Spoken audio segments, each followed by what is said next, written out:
A primeira metade da disciplina, ela teve como foco programação concorrente. E dentro de programação concorrente, a gente organizou o tópico em duas grandes áreas. Primeiro, a gente falou sobre sincronização de processos e depois sobre comunicação entre processos.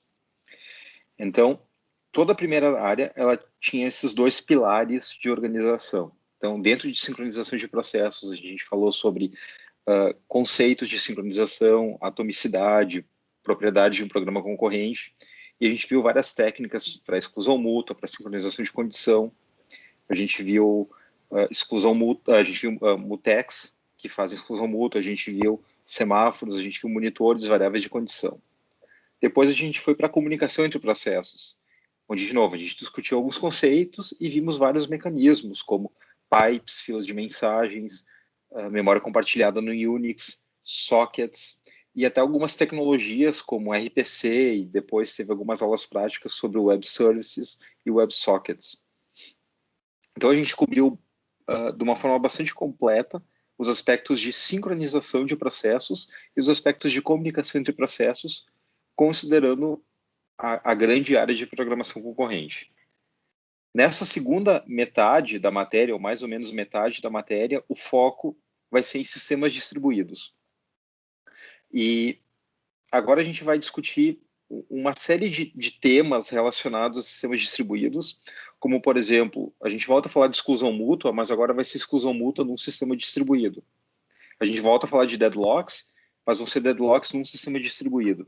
A gente vai falar sobre transações no sistema distribuído. A gente vai falar sobre comunicação multicast no sistema distribuído. E outros tópicos, segurança também, e diversos tópicos relacionados a sistemas distribuídos. E o primeiro grande tópico que a gente vai falar vai ser sincronização de relógios. Na aula de hoje, sobre sincronização de relógios físicos, e na próxima aula, sobre sincronização de relógios lógicos. Bom, a gente sabe que no sistema distribuído os processos precisam cooperar entre si. E o tempo, ele pode ser uma questão bastante interessante e bastante importante para que os processos saibam se coordenar num sistema distribuído. Então, em geral, tu precisa medir o tempo de uma forma bastante precisa. E isso, obviamente, vai depender da aplicação distribuída que tu está executando. Mas só para dar um exemplo, por exemplo, uma aplicação de e-commerce, onde tu precisa colocar um timestamp nos eventos que acontecem no computador do vendedor e no computador do banco, por exemplo. Então, tu precisa ter uma forma de relacionar esses eventos usando uma unidade de tempo. Mas não só isso, existem vários algoritmos distribuídos que dependem da sincronização de relógios. Então, eu posso, por exemplo, querer manter a consistência dos dados num sistema distribuído. Então, eu tenho que saber que eu tenho que ter um timestamp para algumas operações que aconteceram no sistema e um timestamp para operações que aconteceram num outro computador, numa outra máquina, num outro sistema. E eu preciso poder relacionar esses timestamps.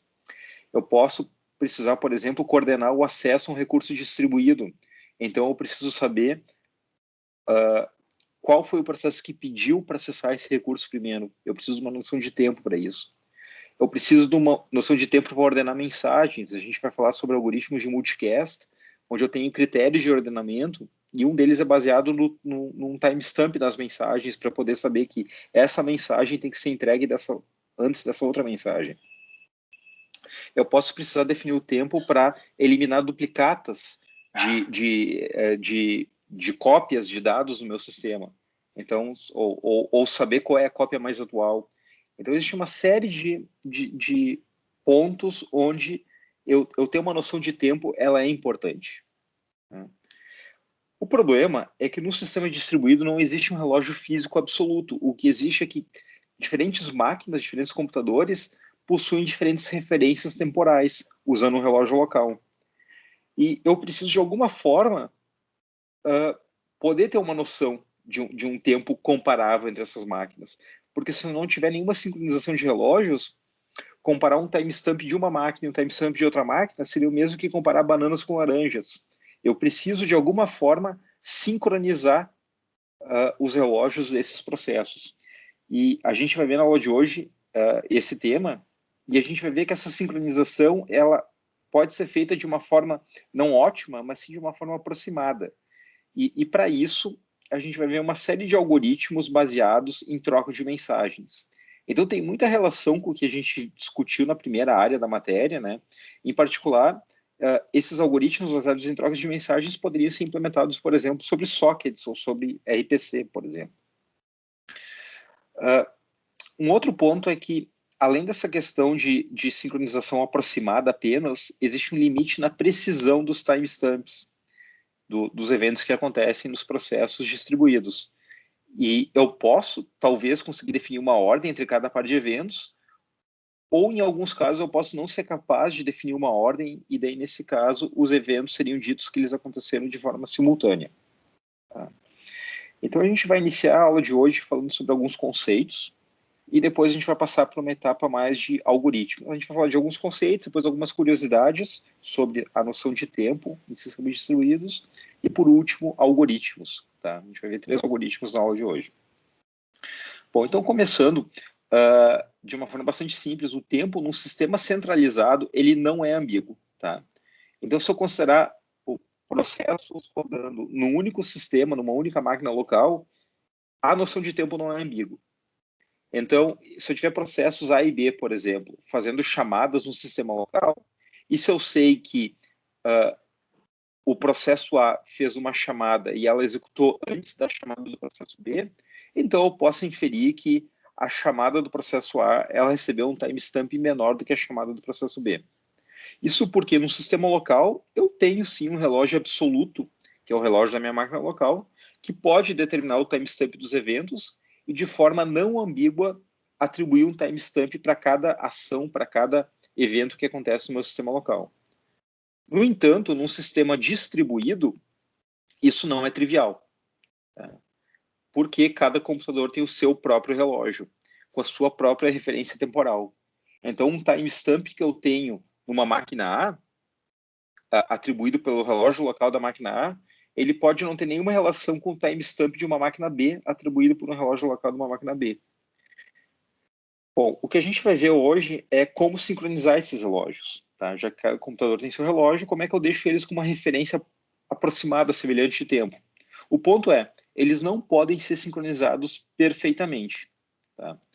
Então, a gente vai ver que o processo que a gente vai estudar, ele faz uma sincronização aproximada dos relógios. Inclusive pela natureza de um sistema distribuído e da forma como as mensagens são trocadas, eu nunca consigo uma sincronização perfeita, ainda vai ser algo aproximado. Mas, além disso, devido às características físicas dos relógios, eles tendem a atrasar ou adiantar. Então, mesmo supondo que eu conseguisse de uma forma perfeita sincronizar meu relógio, certamente seria necessário eu refazer esse processo periodicamente, porque se eu não fizer, depois de um tempo acumulado de tempo, depois de um longo período de tempo, os processos estariam atrasando ou adiantando devido à natureza dos próprios relógios. Tá? Bom, na aula de hoje, a gente vai falar sobre a sincronização de relógios físicos. Então, eu vou atribuir um timestamp real, um timestamp físico a um evento e vou poder, então, comparar os timestamps dos eventos para definir uma ordenação. Na próxima aula, a gente vai falar de relógios lógicos, onde eu não estou preocupado com uma noção real de tempo, mas eu estou interessado em uma relação lógica de precedência entre os eventos. Tá? Onde, em muitas aplicações, em muitos casos, talvez isso seja suficiente. Talvez eu só precise ter um ordenamento lógico, mas o tempo de real, de fato, pode não ser necessário. Tá?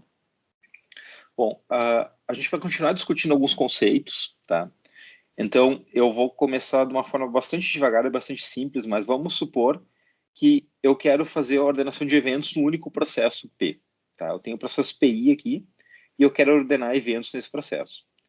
Eu tenho algumas premissas para simplificar o meu cenário. Tá? Por exemplo, o processo PI, ele executa num processador e ele não compartilha memória com nenhum outro processo. Tá? Além disso, o processo PI ele tem um estado. E esse estado ele é definido pelas suas variáveis internas, as variáveis internas do programa. E além disso, esse processo PI ele só vai se comunicar com outros processos através de trocas de mensagens. Então essas são as minhas premissas. É um ambiente bastante simples, bastante limitado. Mas dadas essas premissas, qualquer coisa que o processo PI fizer vai se enquadrar numa dessas 3 categorias abaixo de eventos. Ele poderia fazer um envio de uma mensagem, ele poderia fazer o recebimento de uma mensagem, ou ele poderia alterar alguma variável interna, consequentemente mudando o estado interno do processo. Então, nesse meu exemplo hipotético e bastante simplificado, esses são os 3 tipos possíveis de eventos que podem acontecer. Bom, nesse processo PI, eu consigo dar uma ordem total para os eventos, porque considerando que esse processo ele roda num sistema com um único processador, eu posso afirmar que um evento E ele acontece antes de um evento E', se e somente se esse evento E executar antes do evento E'. Como eu estou considerando que eu tenho um único processador, qualquer evento que aconteça no processo, ele vai precisar ser ordenado de uma forma total para poder passar por esse pipeline desse processador e ter as instruções executadas. Então, a própria forma como eu vou processar os eventos localmente no meu processador, ele já vai me definir uma ordem total, uma ordem absoluta de eventos. Então, por isso que a gente diz que essa ordem é não ambígua. Tá? Então, o que eu vou ter, a partir dessa forma natural, como os eventos são processados localmente numa máquina, vai ser um histórico de eventos. Tá? Então, lembrando que os eventos podem ser um send, um receive, ou uma alteração de uma variável interna. Eu vou ter um histórico de eventos. Tá? Essa simplificação que eu fiz, essa hipotetização do cenário, ela funciona também se eu considerar múltiplas threads, porque eu vou assumir que elas todas vão precisar ter os seus comandos, as suas instruções, processadas por um único processador. Então, assumindo que toda instrução ela precisa passar por esse processador, eu vou ter uma ordem total desses eventos que acontecem em uma única máquina. Bom, por enquanto eu tenho apenas uma forma de estabelecer uma ordem. Eu ainda não defini um carimbo de tempo, ainda não defini um timestamp para esses eventos. Então a pergunta é, como é que eu posso atribuir timestamps a esses eventos que foram processados numa máquina local? Então, como é que eu atribuo timestamps?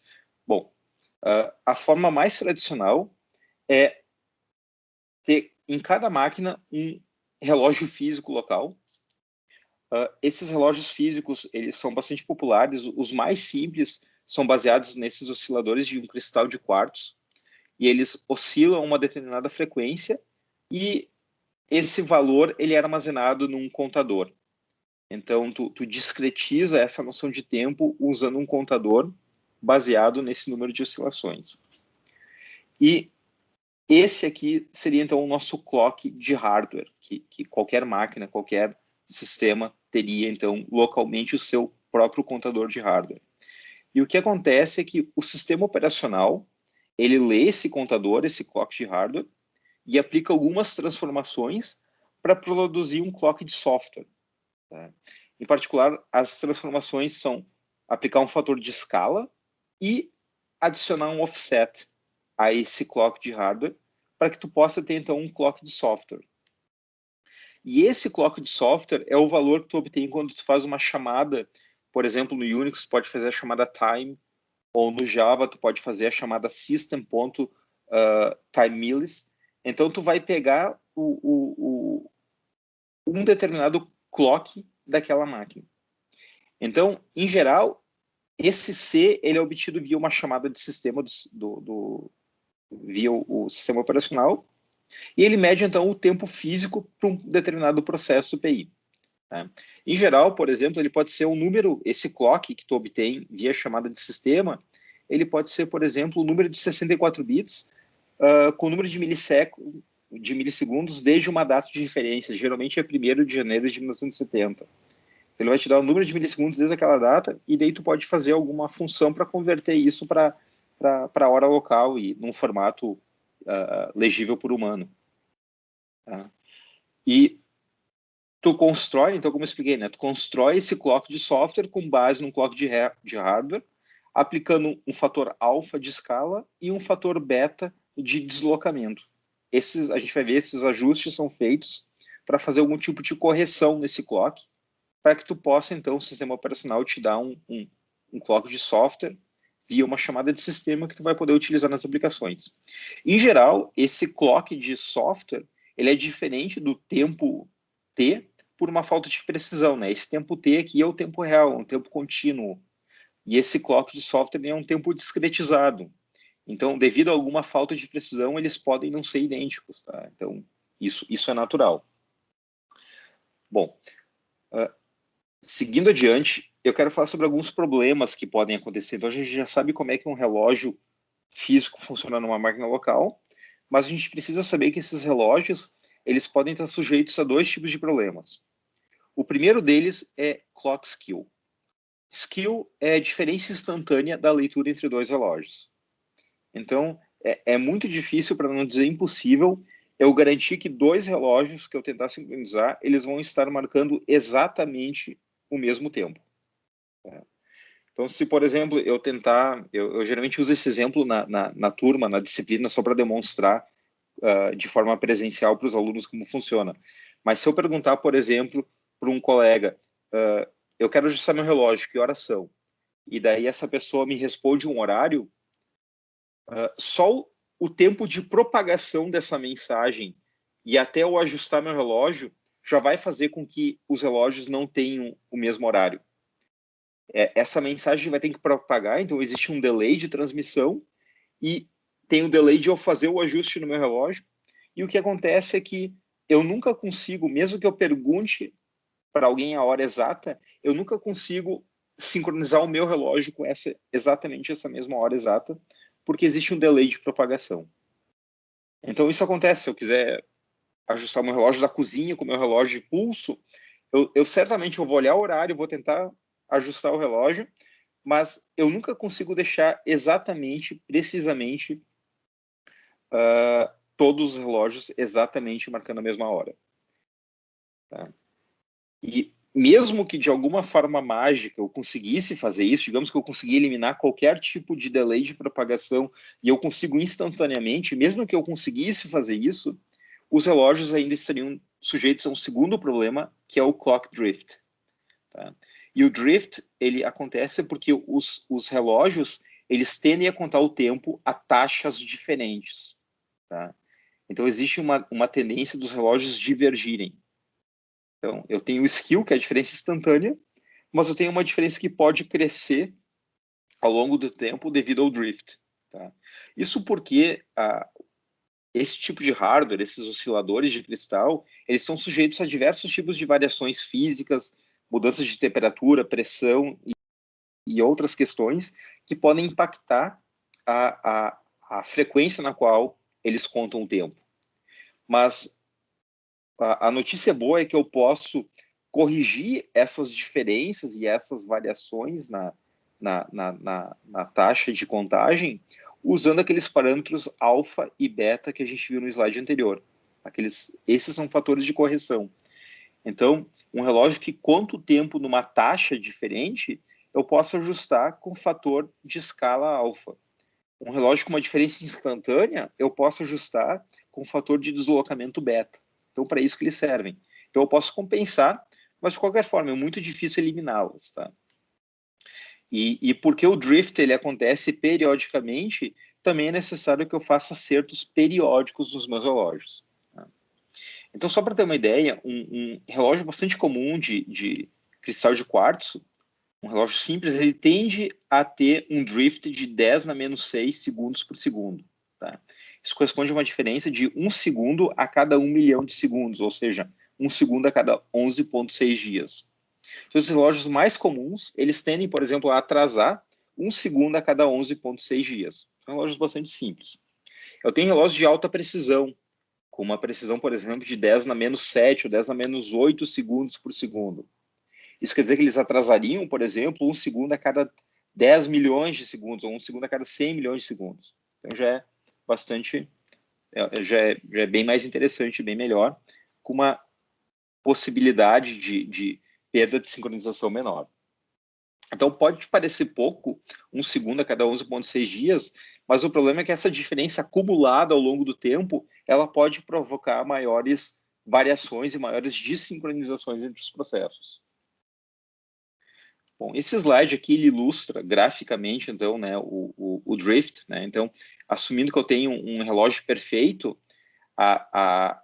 eu posso ter, então, uma defasagem na contagem de tempo em relação a esse relógio perfeito, onde eu posso ter um relógio que está adiantado, ele conta o tempo de uma forma mais rápida, ou o relógio pode estar atrasado, né? Ele conta o tempo de uma forma mais devagar.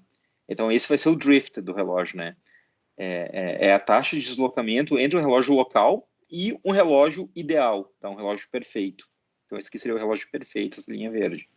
E eu posso ajustar o drift, então, usando o fator de correção alfa. E, além disso, eu posso ajustar qualquer diferença instantânea através, que acontece devido ao skew, através de um fator de deslocamento beta. Bom, seguindo adiante agora um pouco de curiosidades, né? É possível que eu sincronize o relógio do meu computador usando alguma fonte externa de alta precisão, tá? Então, a ideia do tempo universal coordenado é justamente eu ter um padrão e que me permita fazer uma sincronização perfeita dos meus relógios. E os relógios que permitem uma sincronização mais perfeita são chamados de relógios atômicos, tá? Um relógio atômico, ele tem uma precisão de 10 na menos 13 segundo por segundo.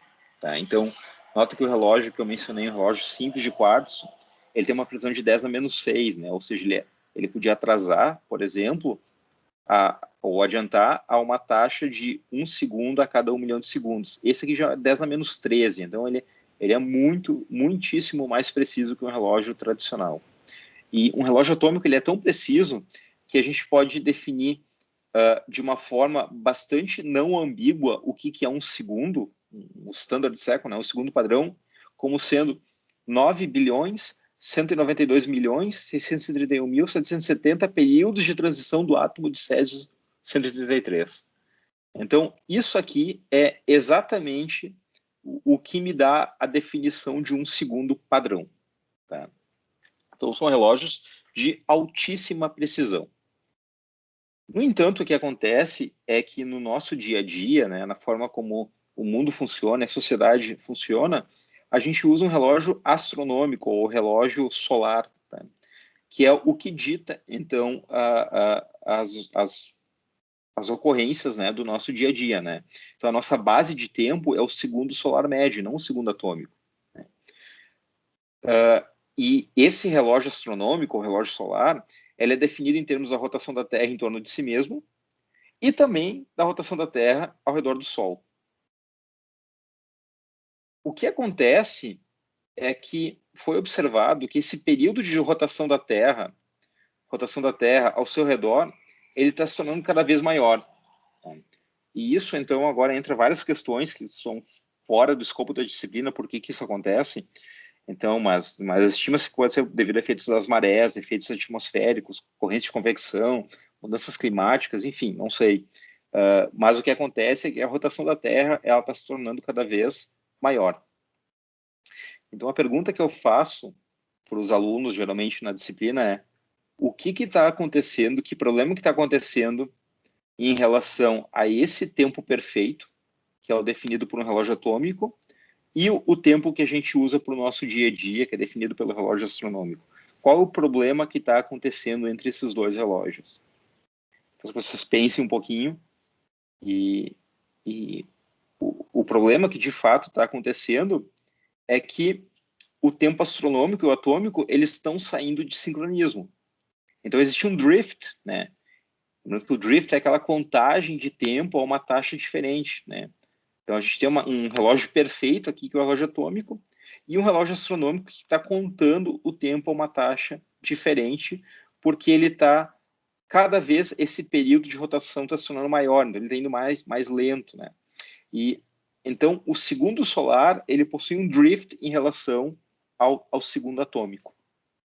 Tá? Isso foi observado por cientistas. É uma diferença pequena, obviamente, não é nada super perceptível, mas é algo que vai acontecendo pouco a pouco e que, novamente, o problema é o acúmulo dessas diferenças. No longo prazo, ela pode ter um impacto maior. Então, como eu mencionei, existe o tempo universal coordenado, que é o padrão, né, que é um UTC, que é a ideia de ser um padrão internacional baseado no tempo atômico e dá uma noção bastante precisa do tempo, do horário. E o que acontece é que, para corrigir esse problema que eu mencionei no slide anterior, o UTC ele prevê a utilização de leap seconds, que são segundos adicionais utilizados para manter o nosso tempo real, o nosso relógio astronômico ou solar, sincronizado com o tempo perfeito, com o relógio perfeito, que é o relógio atômico. Então, a ideia do leap second é eu poder inserir, por exemplo, em alguns momentos, um segundo adicional para compensar por essa diferença. Então, eu dei uma olhada e o último leap second ele foi inserido em 31 de dezembro de 2016. Tá? Nesse dia, o último minuto da última hora daquele ano, talvez vocês não tenham percebido, mas ele teve 61 segundos. Tá? Então, aqui foi inserido o leap second. Essa hora, a última hora daquele ano, o último minuto da última hora daquele ano, teve como o último minuto indo de 0 segundos até 60 segundos, ou seja, teve 61 segundos, ao invés de 60 segundos. Então, o que acontece é que os leap seconds, eles são sempre adicionados ou no último dia de junho ou no último dia de dezembro. E geralmente não se sabe até alguns meses de antecedência em qual ano que vai ter leap second. Eles não são adicionados todo ano. Então, se eu não me engano, o último que aconteceu foi em 2016. E de fato, desde 1972, que é quando os leap seconds foram introduzidos, houve 27 leap seconds inseridos. Então, eles não têm geralmente uma frequência bem definida na qual eles foram inseridos. Foram 27 desde 1972. E todos foram positivos, né? Seria possível, por exemplo, se pensar num leap second negativo, mas não é o caso aqui. Todos inseridos foram positivos. Tá? Então, é uma forma de se corrigir esse problema que foi identificado entre a desincronização dos relógios. Bom, seguindo adiante, esses sinais de UTC, que são fontes de alta precisão, eles podem ser utilizados, então, para sincronizar computadores com receptores, né? Existem broadcasts sendo feitos regularmente, tanto por estações de rádio terrestres ou por satélites, né? Por exemplo, GPS. Então, um sinal de UTC transmitido via uma estação de rádio, ele tem uma precisão de 0,1 a 10 milissegundos. Um sinal de UTC transmitido via GPS, ele tem uma precisão de 1 microsegundo. Tá? E é dentro que computadores com esses receptores podem ter os seus relógios sincronizados. Certo. Então, eu acho que esse conclui essa parte mais de curiosidades sobre o tempo e por que é importante sincronização. O que a gente vai falar agora são sobre... A gente vai discutir algoritmos agora. Tá? Então, antes de começar a ver os algoritmos especificamente, a gente vai ver que os algoritmos eles se enquadram em duas grandes categorias. Eu tenho algoritmos de sincronização externa e algoritmos de sincronização interna. Então, o que são esses conceitos? Então, a ideia de sincronização externa é permitir que eu ajuste um conjunto de relógios CI. Eu estou assumindo que CI é o clock de software, o clock do sistema operacional de um processo I, em relação a uma fonte externa e confiável, possivelmente, por exemplo, ligada a uma fonte de UTC. Tá? Então, eu quero ajustar vários clocks de várias máquinas distribuídas em relação a uma fonte externa. Eu utilizo essa técnica quando eu preciso saber exatamente a data e hora real dos eventos no sistema distribuído. Tá? Então, eu quero garantir que a diferença entre cada um conjunto I de processos, a diferença entre o clock de software e uma fonte externa para qualquer processo I é de, no máximo, D unidades de tempo, um certo delay, um certo atraso. Então, eu quero poder dizer que os relógios CI eles são precisos dentro de um limite D. Ou seja, se eu tiver aqui uma barra de tempo e eu assumo que eu tenho S aqui como sendo a minha fonte de tempo confiável, eu quero garantir que para qualquer processo I, qualquer processo J, o clock de I, o clock de I e o clock de J, eles estão no máximo a uma distância D da fonte confiável. Tá? Então, aqui eu tenho no máximo uma distância D e no máximo uma distância D, né? D unidade de tempo, né? Um delay, um certo delay com D unidade de tempo. Então, é isso que essa equação está dizendo. Está dizendo que a diferença entre qualquer clock de qualquer processo para que eu tenha sincronização externa deve ser menor do que um certo valor D de distância de uma fonte confiável de tempo. Bom, a sincronização interna, por outro lado, eu quero fazer um ajuste dos relógios em função dos relógios dos outros. Então, aqui a ideia é que um grupo de processos tem uma visão igual, ou se não for igual, pelo menos aproximada do tempo. Não me preocupo em ter nenhuma relação com o tempo real, então mesmo que difira do tempo real, eu só quero garantir que os processos eles concordam dentro de um certo limite D. Então a equação aqui, eu quero garantir que a diferença para um dado grupo de processos, N processos, eu quero garantir que a diferença entre o clock de software de qualquer processo I e qualquer processo J é de no máximo D unidade de tempo. Então aqui eu não tenho mais uma fonte externa, mas eu quero garantir que os clocks eles concordam dentro de um limite D. Então, graficamente seria isso aqui, né?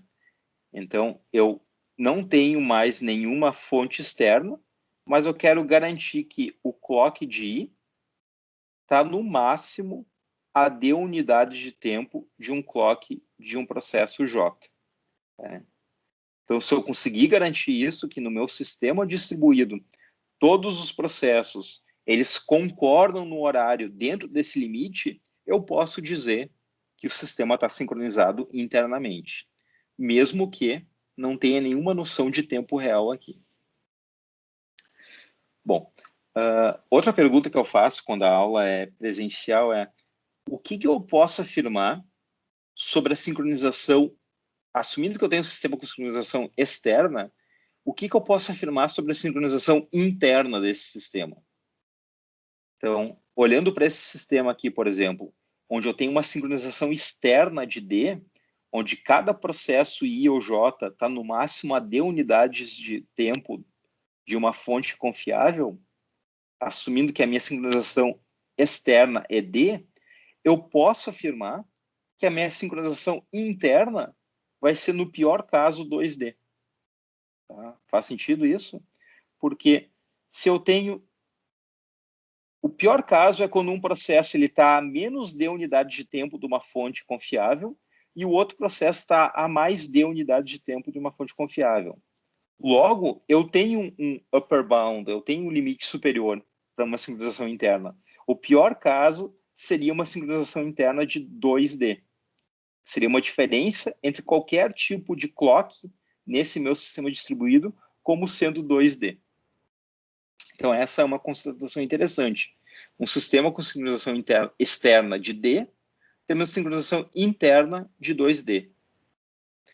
Tá. E num sistema com sincronização interna de D, o que eu posso afirmar sobre a sincronização externa? E a resposta é, eu não posso afirmar nada. Num sistema com sincronização interna D, eu não tenho nenhuma relação com uma fonte de tempo real. Então, eu não posso afirmar absolutamente nada sobre a sincronização externa. Mesmo que em algum momento, num determinado horário, eu ajustei eles com uma fonte externa, o que pode acontecer é que eles sofram um drift coletivo e eles andem para frente ou andem para trás, permaneçam com uma diferença de no máximo D entre eles, então eles permanecem sincronizados internamente, mas por andar para frente ou para trás, eles podem não ter nenhuma relação com o tempo físico, tá? Com o tempo real. Então, num relógio com sincronização interna, eu não posso falar nada sobre sincronização externa dos processos. Bom, esse slide aqui ele fala o que eu acabei de explicar. Então, relógios com sincronização interna não estão necessariamente sincronizados externamente, né? Porque eles podem sofrer esse drift coletivo que eu expliquei. Porém, no sistema com sincronização externa, com limite D, eu sei que eu tenho um upper bound para minha sincronização interna de 2D. Tá? O ponto que, a conclusão que vocês devem chegar é que essa noção de correção, quando a gente fala de relógios físicos, a noção de correção, ela pode não ter nada a ver com o relógio estar marcando o horário correto, né?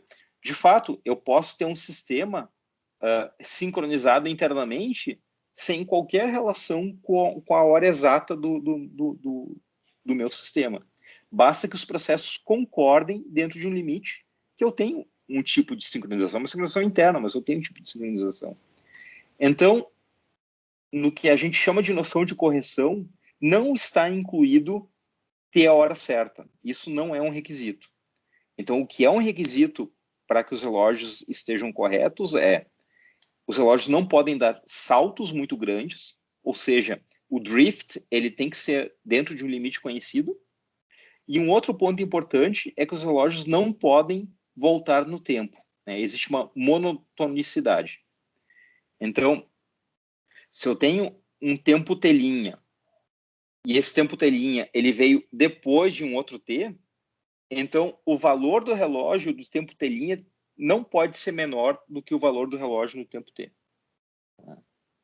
Então, se telinha é maior que o tempo T, então o clock de telinha precisa ser maior do que o clock de T. Se eu tiver um relógio que volta no tempo, bom, daí isso é um problema. Ele é um relógio incorreto. Ou um relógio com drift muito grande, de novo, daí é um relógio incorreto. E para fazer esses ajustes na correção, eu destaco aqui os fatores alfa e beta que a gente mencionou no início da aula. Alfa é um fator de escala e beta é um fator de deslocamento. Então, eu concluí essa parte, então só para deixar bastante frisado, tá? A noção de correção não implica que o relógio deva marcar a hora exata. Tá? Então, esse é a mensagem importante desse slide. Então, um relógio correto não necessariamente está marcando a hora exata.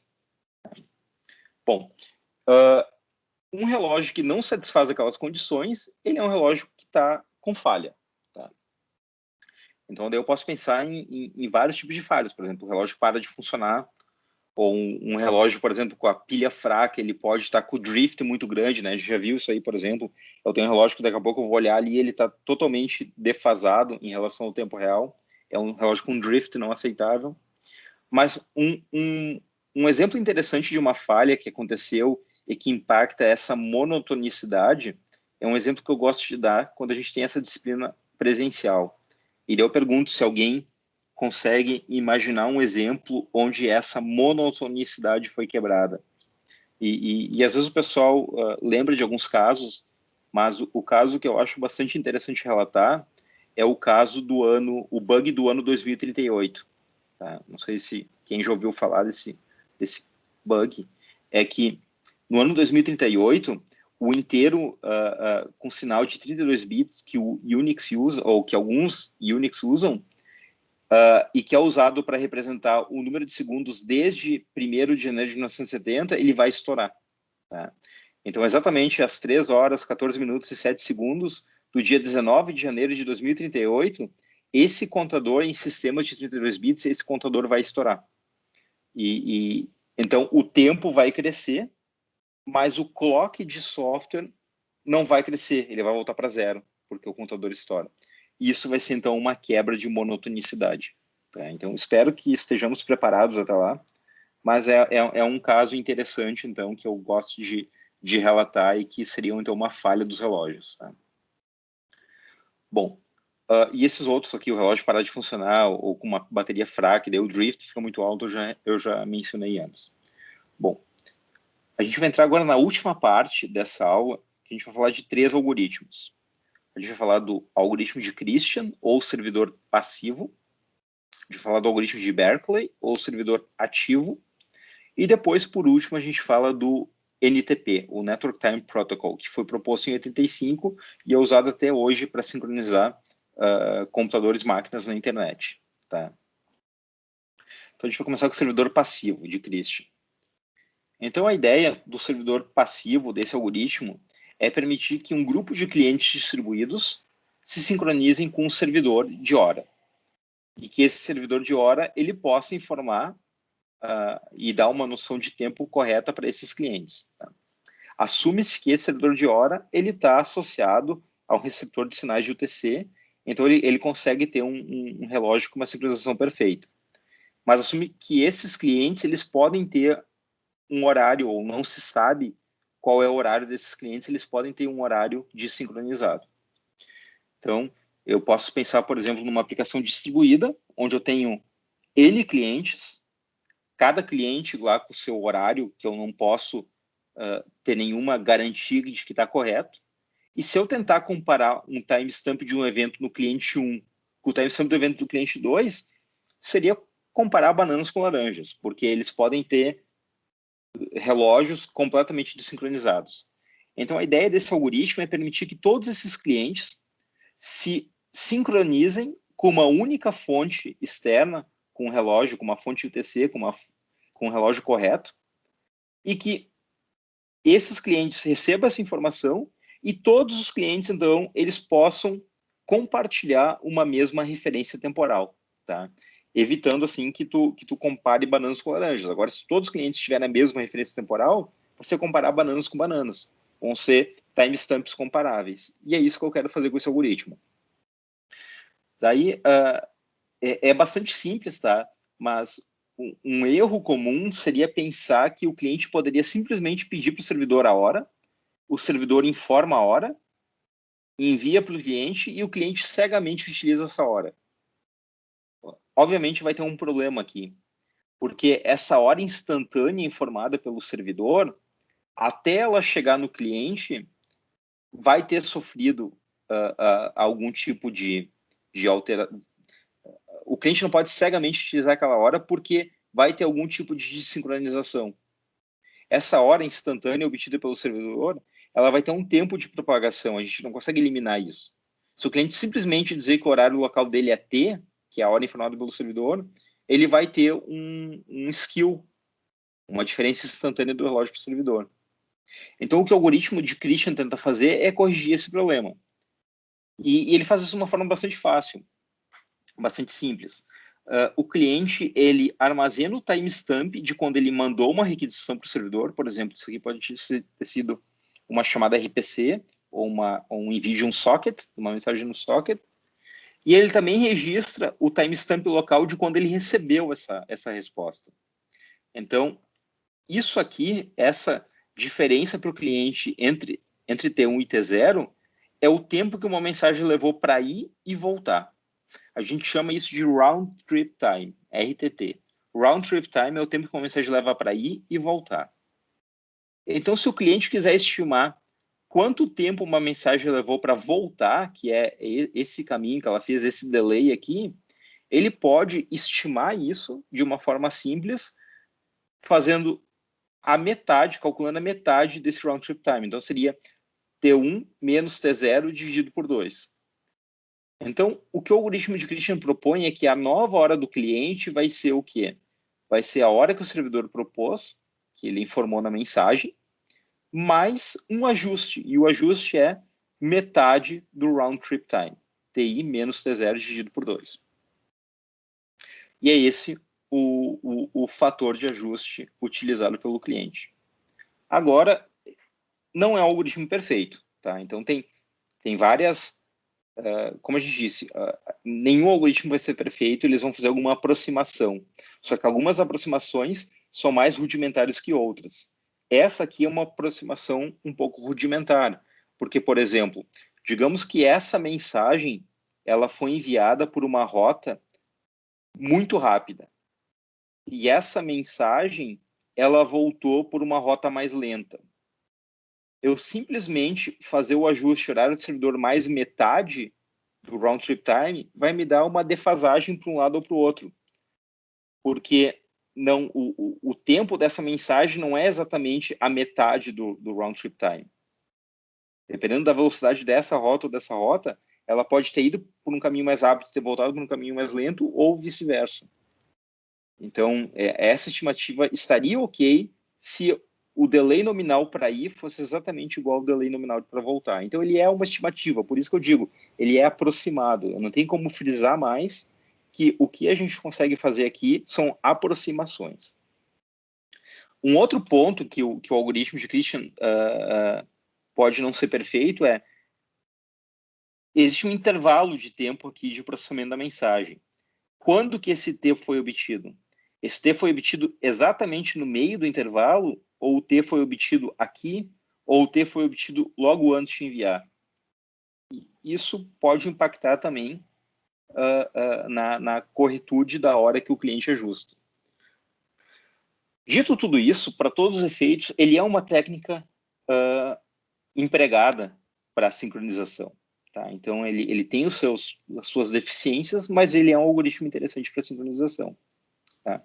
Ele tem outras deficiências que a gente não vai entrar no mérito aqui, mas, por exemplo, ele sofre de um ponto único de falhas, por exemplo.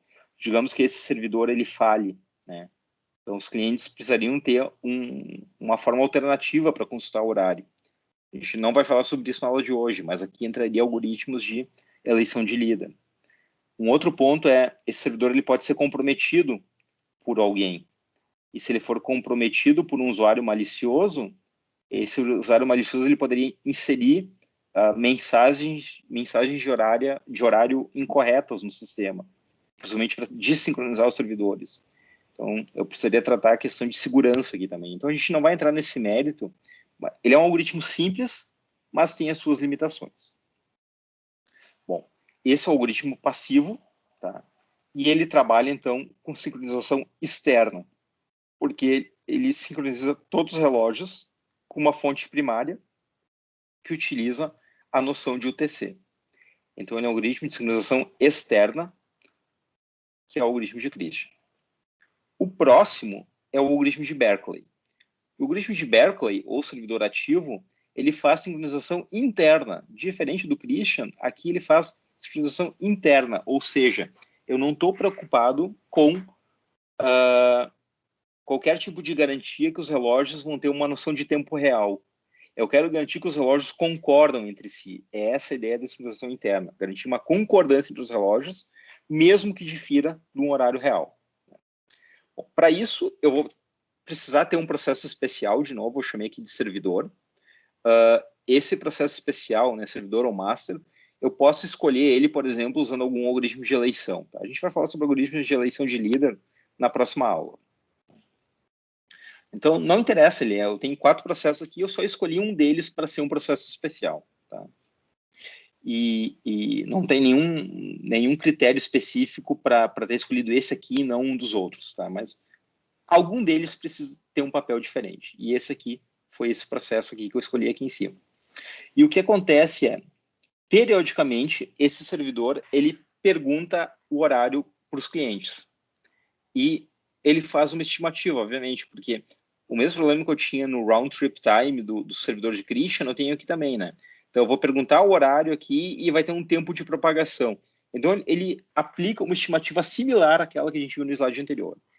Mas, supondo aqui que o servidor, ele já fez essa estimativa e chegou à conclusão que esse cliente está marcando com a hora 2h55, esse cliente está marcando a hora 3 da tarde e esse cliente está marcando 13h25. E ele mesmo está marcando 13h05. Então, eu assumo que esses horários aqui são os horários já estimados, já ajustados de acordo com o round trip time. Então, só para simplificar, eu assumo que esses aqui são os valores que o servidor conseguiu inferir sobre os clientes. Bom, feito isso, o servidor ele calcula uma média. Ele calcula uma média desses valores determinados, inferidos sobre todos os processos. Então, ele vai calcular a média, por exemplo, ele vai incluir ele mesmo na média, né? Então, 13,5 e menos 13,5 é 0. Mas, por exemplo, ele inferiu que esse cliente estava com o horário 2h55. Então, 2h55 menos a hora dele mesmo, que é 13h05, menos 10. Então, ele assume que esse cliente está 10 minutos atrasado. Esse cliente aqui, ele inferiu que o horário é 3, então 3 menos 13,5, que o horário do servidor deu menos 5. E em alguns casos, onde o valor estava muito diferente, o que o algoritmo de Berkeley propõe é fazer uma fault tolerant average. É uma média tolerante a falhas. Ou seja, ele assume que se o valor estiver muito fora da curva, acima de uma determinada variância, ele exclui esse valor da média. Tá? Então a gente vai ver que outros sistemas também aplicam isso, o NTP aplica isso, por exemplo, também. Então, existe uma grande variabilidade na internet e possíveis valores muito fora, ele exclui da média para não bagunçar a média. Então o que acontece é que, assumindo que esses valores vão ser incluídos na média e esse que foi descartado, a média vai ser 0, menos 10, menos 5 é menos 15, dividido por 3, menos 5. Então, ele descobriu que existe um atraso médio de menos 5. Então, o que ele faz agora é enviar a diferença a ser corrigida para os processos, mas não o valor absoluto. Ele envia a diferença a ser corrigida. Então, voltando para o meu desenho, ele vai enviar para ele mesmo, inclusive, a diferença que é menos 5, menos a diferença que ele tinha antes, que era 0. Então, menos 5 menos 0 é menos 5. Então, ele vai ajustar em menos 5, esse 13,5 vai ser 13,5 menos 5, tá? Que vai ser 3. Para esse cliente aqui, ele vai mandar o menos 5 também. Então, ele vai mandar o menos 5 menos a diferença que ele tinha antes para aquele cliente, que era menos 10. Menos 5 menos menos 10 é menos 5 mais 10. Menos 5 mais 10 é mais 5. Então, ele vai ajustar esse 2,55 e mais 5, vai ajustar para 3. Tá? Para esse cliente aqui, ele vai mandar o menos 5 também. Menos 5 menos a diferença anterior. Menos 5 menos menos 5. Menos 5 menos menos 5 é menos 5 mais 5, que é 0. Então, vai ajustar em 0 esse aqui. E, inclusive, para esse cliente que não entrou na média, ele vai mandar a correção também. Ele vai mandar menos 5 menos 5 menos os 20 positivo que eu tinha aqui. Menos 5 menos menos 20, menos 25, vai ajustar menos 25 nesse horário. E o que acontece é que todos eles chegaram no mesmo horário. Tá? E esse é o objetivo da sincronização interna. Eu não estou preocupado com o horário real de fato, mas eu quero garantir que um grupo de processos concorda em ter uma mesma referência temporal. E foi o que eu fiz aqui. Então, a ideia é que, periodicamente, esses processos se organizam dessa forma e se ressincronizam para que todos eles tenham uma mesma concordância do tempo. Obviamente, o que pode acontecer é sofrer um drift coletivo. Talvez eles continuamente todos se atrasem ou todos se adiantem em relação ao horário real de fato, mas isso não é um problema para o algoritmo. O que ele garante é que os relógios, ao final desse processo, vão ter uma concordância dentro de um limite D. A pergunta é por que eu mandei a diferença a ser corrigida e não o valor da hora absoluta? Então, o problema de eu ter mandado a hora absoluta aqui é que eu introduzi mais um problema. Eu ia estar mandando a hora absoluta, mas eu ia ter um tempo de propagação na rede. Então, eu ia estar inserindo mais incerteza na rede. Então, por isso que a ideia é mandar só o ajuste a ser feito, ou diminuo a incerteza a ser inserida na rede. Ok? Bom, então a gente de Christian, o algoritmo de Berkeley, e agora o último algoritmo é o NTP, é o Network Time Protocol. Tá? O NTP ele foi proposto em 85, tá? Mas ele ainda está em uso, obviamente. Ele é o protocolo de fato utilizado para sincronizar relógios na internet. Hoje ele está na versão 4. Essa aqui é a RFC que especifica o NTP. Ele é um serviço que roda em UDP, baseado em sockets, né? Roda na porta 123. E a ideia do NTP é que os servidores são organizados numa estrutura hierárquica. E quanto mais próximo do topo eu tiver dessa estrutura hierárquica, melhor é a sincronização do meu relógio. Servidores que estiverem mais abaixo nessa hierarquia, eles vão estar cada vez menos sincronizados. E esses servidores do topo, eles são sincronizados com uma fonte de UTC. Então, por isso que a sincronização deles é melhor. Servidores mais abaixo, eles se sincronizam com os servidores mais acima. Então, a cada nível, eu vou introduzindo incertezas nessa sincronização. Então, quanto mais próximo eu estiver da fonte do TC, mais confiável é o meu relógio. Quanto mais abaixo eu estou, mais incertezas foram introduzidas. O NTP, ele define na especificação até 256 camadas, tá? Mas hoje isso não é utilizado na prática, então se diz que qualquer coisa a partir da 16ª camada estaria completamente não sincronizado. Tá? E um outro detalhe é que eu simplifiquei o desenho, mas eu posso ter vários servidores no mesmo nível, tá? Então eu posso ter vários servidores no mesmo nível, tá? E se sincronizando com servidores de outro nível. Então, a premissa é essa. Servidores de um nível se sincronizam com servidores de nível superior para obter uma noção de tempo. O NTP ele tem algumas características, tá? Alguns objetivos interessantes. O NTP ele é um serviço que permite que clientes da internet se sincronizem. Então, a gente sabe que na internet existe uma grande variabilidade de delay, por exemplo, né, de round trip time, porque é um serviço de larga escala. E para lidar com essa grande variabilidade, o NTP ele emprega técnicas estatísticas para filtrar, por exemplo, atrasos e determinar os dados com melhor qualidade. De forma similar ao que foi feito com o algoritmo de Berkeley, que a gente descontou alguns valores usando aquela fault tolerant average, o NTP aplica algo similar. Então, por exemplo, um servidor, quando quer se sincronizar com um servidor de nível acima, ele pode se comunicar com vários servidores de nível acima e estatisticamente determinar qual o servidor que está me dando os dados de melhor qualidade e descartar outros, por exemplo. Então, o NTP ele emprega isso.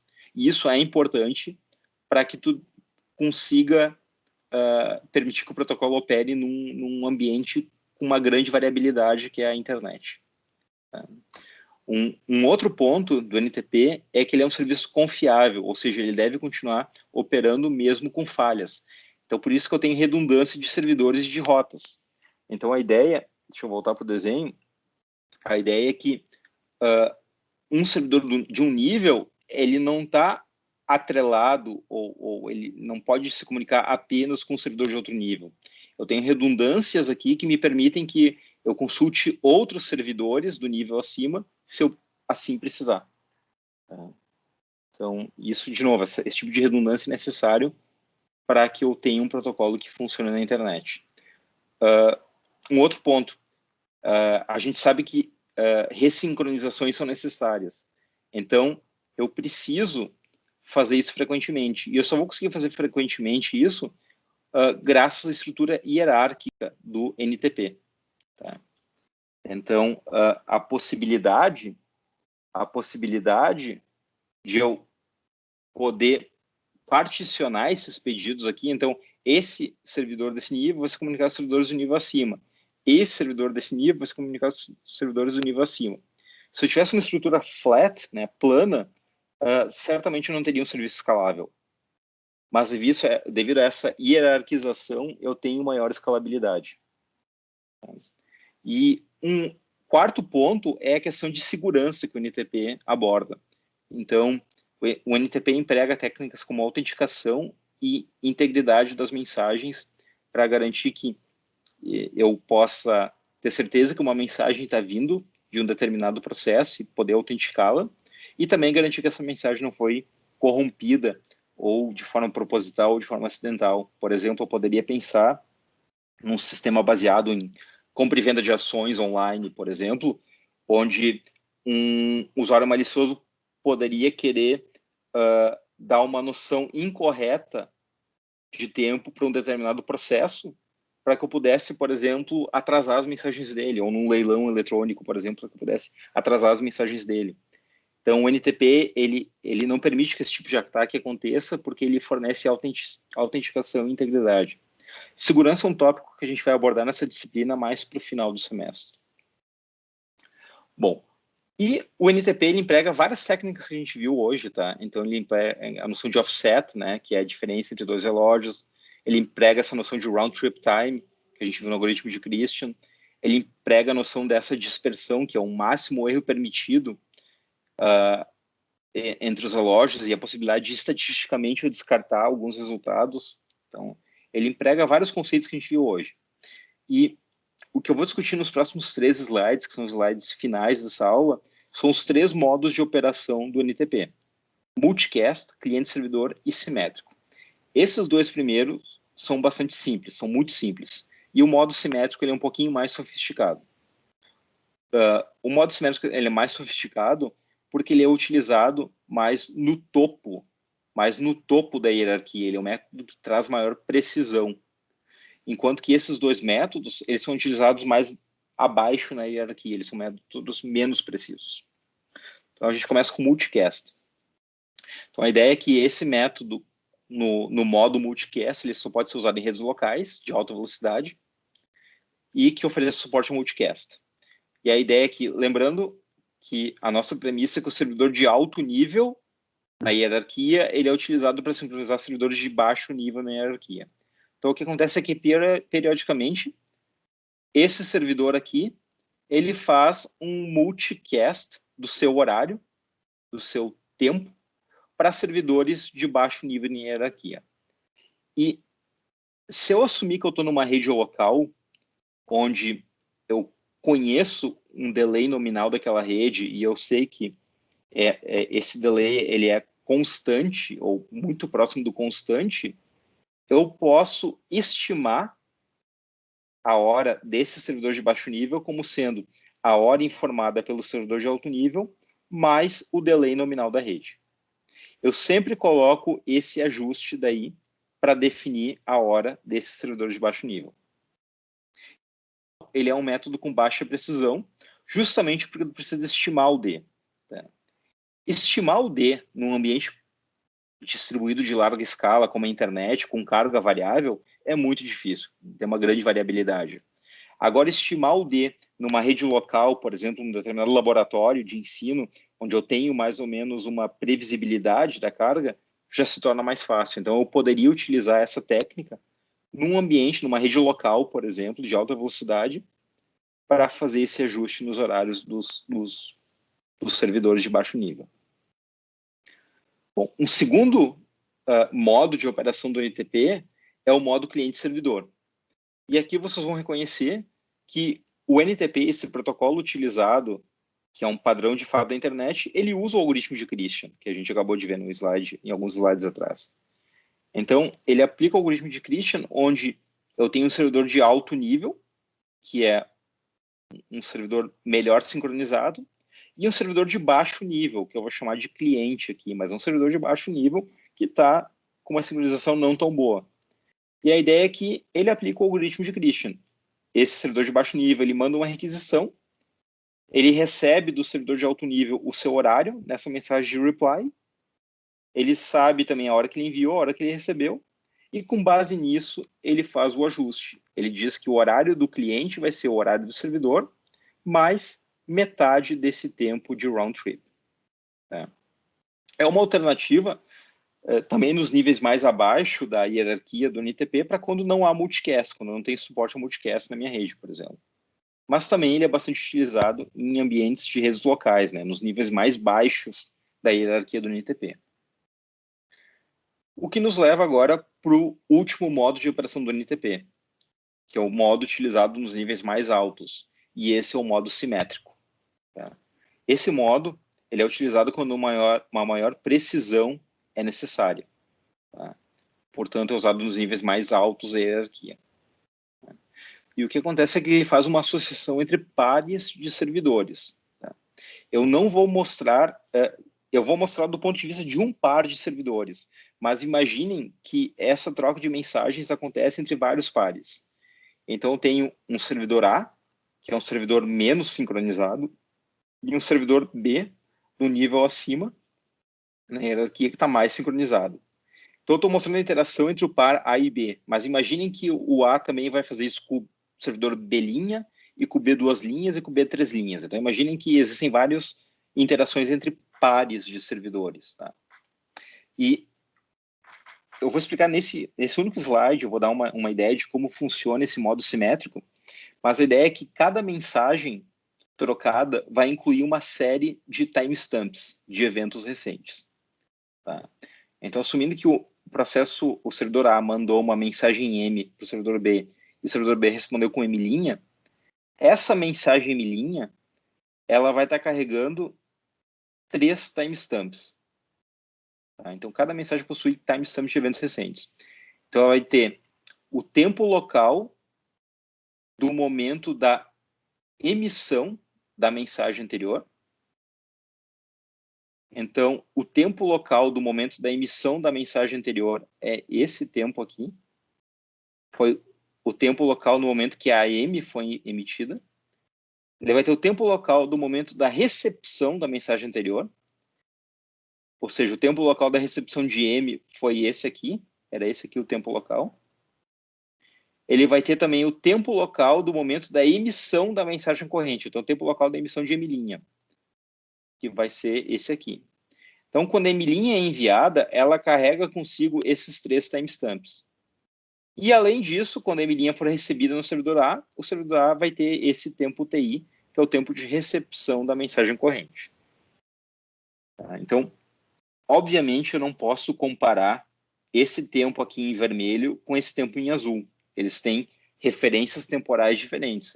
É comparar bananas com laranjas. Tá? Então, porque eu assumo que o servidor A ele não está sincronizado com o servidor B, é justamente o que ele está tentando fazer. Então, esses tempos aqui, eu consigo ter eles são comparáveis.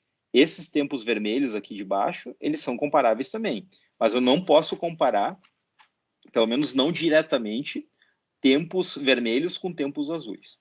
Tá?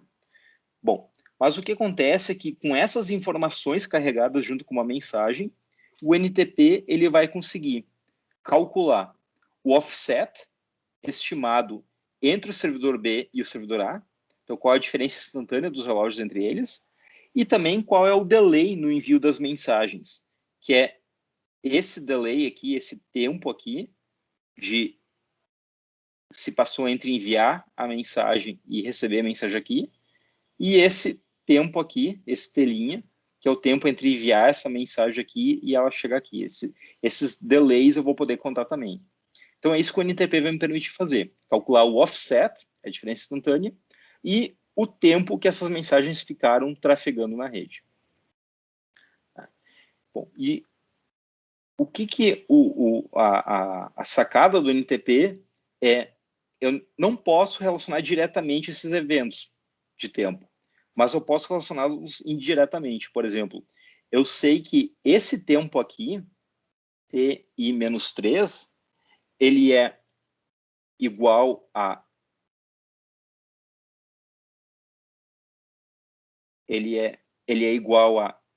Eu sei que esse tempo TI-2, desculpa, esse tempo TI-2, esse horário da chegada da mensagem M, ele é igual a o horário que essa mensagem foi enviada, mais um tempo, certo tempo T, de propagação da mensagem na rede, mais um offset, que eu não sei qual é que é.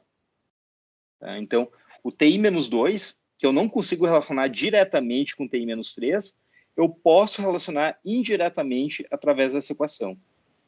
Eu posso afirmar que TI-2 é esse horário aqui, mais um tempo de rede, mais um offset.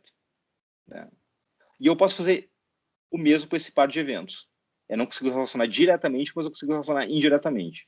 A única diferença é que se eu contei um offset positivo vindo para cá, eu vou contar um offset negativo quando eu vim para o outro lado. Mas eu faço uma relação bastante análoga. Eu vou dizer que esse TI aqui, ele é igual a TI-1, que é o horário de envio, mais um tempo telinha, menos um offset. Então, se aqui eu somei o offset, aqui nessa equação aqui eu subtraí o offset. Bom, como que isso me ajuda? Eu tenho algumas variáveis que eu não consigo definir ainda, porque esses timestamps, eu tenho os valores absolutos, eles estão nas mensagens. Agora, esse T, e esse O, e esse T', e esse O, eu não consigo relacioná-los, tá? Pelo menos não diretamente. Mas eu sei de uma coisa, eu sei que o delay, o tempo de propagação das mensagens na rede, é T mais T'. é T mais T', porque esse é o tempo que uma mensagem ficou na rede.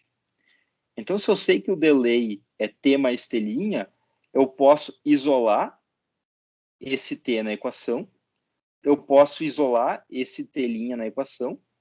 Então, se eu isolar isso aqui e mandar esses termos para o outro lado, e mandar o O para o outro lado, e fazer o mesmo nessa equação, e somar o T mais T', esse menos O e esse O vão se cancelar. E o meu T mais T', na verdade, vai ser traduzida para isso aqui. Vai ser TI menos 2, menos TI menos 3, mais TI menos TI menos 1. Então, eu não estou estimando o meu delay, eu estou calculando o meu delay. Porque todos esses timestamps, ou eu tenho quando a mensagem é recebida, ou eles vieram junto com a mensagem. Então, não tem nenhuma estimativa aqui, eu estou calculando o delay. E isso é algo que nenhum dos algoritmos anteriores conseguiu fazer. Eles estimavam o delay. E aqui eu estou calculando o delay. Tá? Só fazendo essas continhas utilizando esses T's. Tá? E essa, então, é a grande sacada do modo simétrico do NTP. Ele não estima o delay, ele calcula o delay de uma forma perfeita, absoluta. Certo? E, além disso, ele me permite que eu calcule o offset. Então, o offset real, que eu não consegui descobrir ainda, né, porque ele era uma incógnita aqui na minha equação, ele só foi cancelado quando eu isolei o T e o T'. Mas o meu offset real, que é a diferença instantânea desses relógios aqui, ele vai ser igual a um offset estimado, mais possivelmente um fator de ajuste. O que é esse ajuste? Se essa mensagem que foi enviada de A para B, ela foi por uma rota, e a mensagem de B para A foi por outra rota, os delays vão ser diferentes. Então, ela pode ter ido por uma rota, ter voltado por outra rota, e daí o delay vai ser diferente. Então, o meu offset real vai ser um offset estimado com algum ajuste. Por outro lado, se eu souber que essa mensagem M foi por uma rota com exatamente o mesmo delay da mensagem M' que foi enviada pela mesma rota, daí os delays vão ser iguais, então T' menos T vai ser 0, 0 dividido por 2 é 0, e o offset estimado vai ser exatamente igual ao offset real. Tá? Então, eu posso ter esse fator de incerteza se as mensagens forem por uma rota com delay e voltarem por outra rota com delay, então eu vou ter um ajuste. Tá? E, novamente, se eu isolar o O aqui, se eu isolar o O nessa equação e fazer essa pequena conta aqui, mandando os componentes para o outro lado, eu consigo botar o O nessa equação aqui, isolando o O, eu consigo pegar esse termo aqui e colocar nesse ponto da equação. Eu consigo botar nesse ponto da equação, eu não vou fazer o cálculo aqui no slide, mas é bastante simples, eu vou fazer com papel e caneta.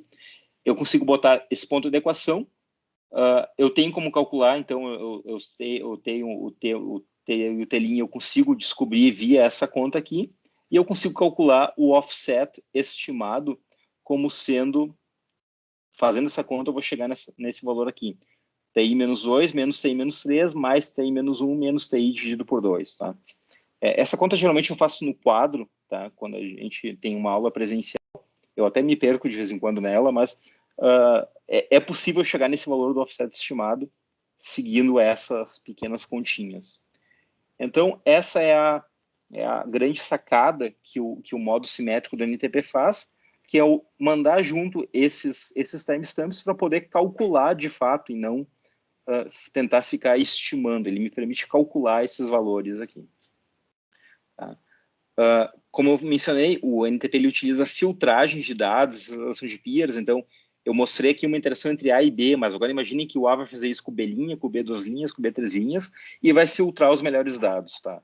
E com isso o NTP ele consegue então uma sincronização de algumas dezenas de milissegundos na internet e em redes locais 1 milissegundo de precisão. Tá? Então é o protocolo de fato usado na internet.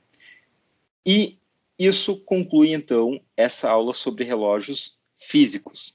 A próxima aula a gente vai discutir relógios lógicos.